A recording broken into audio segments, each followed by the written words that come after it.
All right, so welcome back. Today in this video, we're going to be looking at some fluid mechanics practice problems for the Civil FE exam review.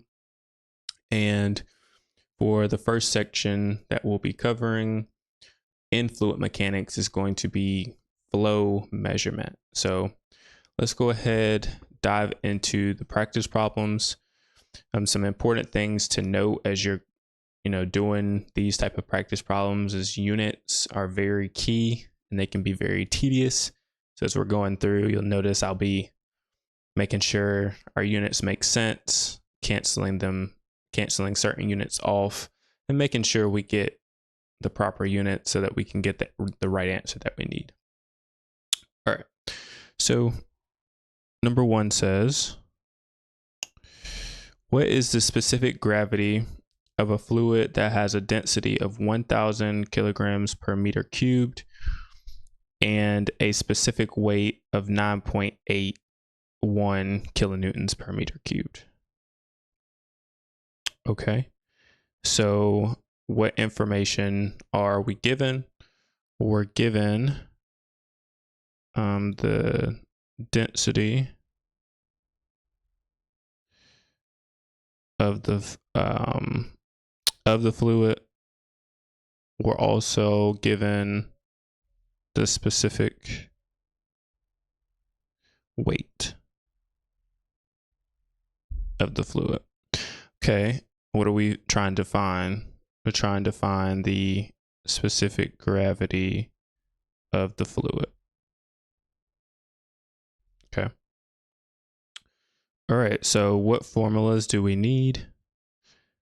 Well, I'm going to do a quick search in the manual and see what comes up for a specific gravity.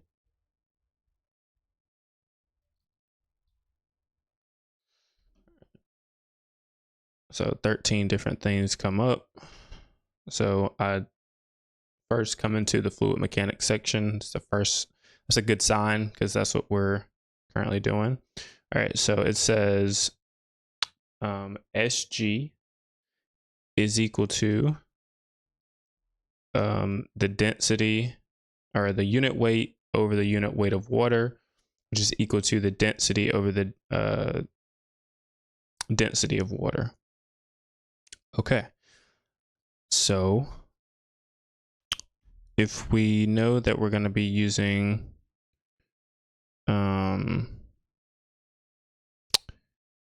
this formula, because I feel like this is a good place to start. We have so we'll just say SG is equal to density over density of water.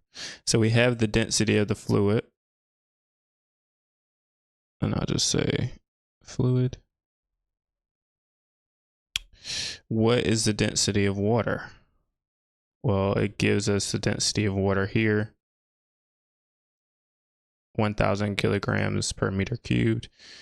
All right, so this is going to equal the density of the fluid is 1,000 kilograms per meter cubed all over the we have a density of water, which in this case is the same. This is not always the case.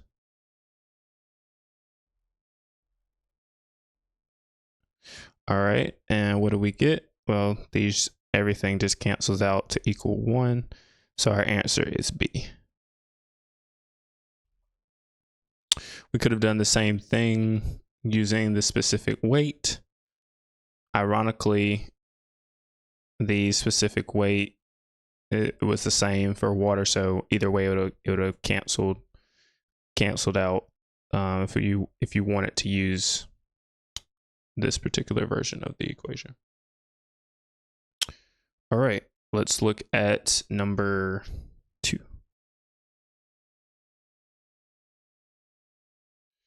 All right, so this one says, which of the following devices is commonly used for flow measurement in pipes? All right. We're not really given any information. we're trying to find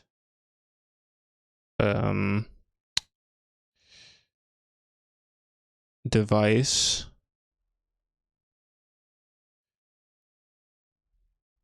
that measures flow. Are there any formulas needed? No. But there is some prior knowledge that we need to know. So looking at these, I would assume it's not going to be a pressure gauge if we're looking for flow measurement, but we'll just start to search through and see what comes up. So this is kind of like we're going to use process of elimination and our FE handbook. So pressure, let's do a quick search for pressure gauge.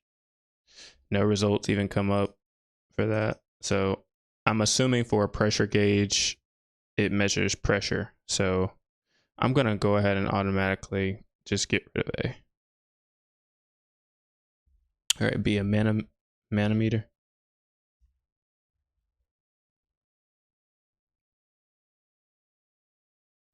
All right.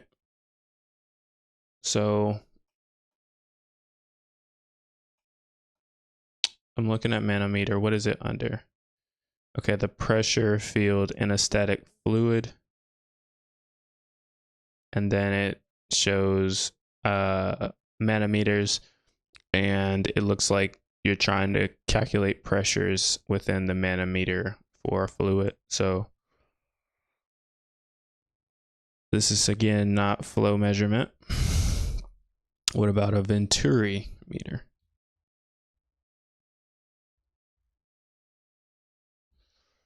All right, we're in fluid flow measurement. So it looks like Pitot tubes. If that was on here, we could use Venturi meters or orifices. But out of all of our answers, I see a Venturi meter. It's calculating flow, volumetric flow rate. So I'm going to go with C. All right.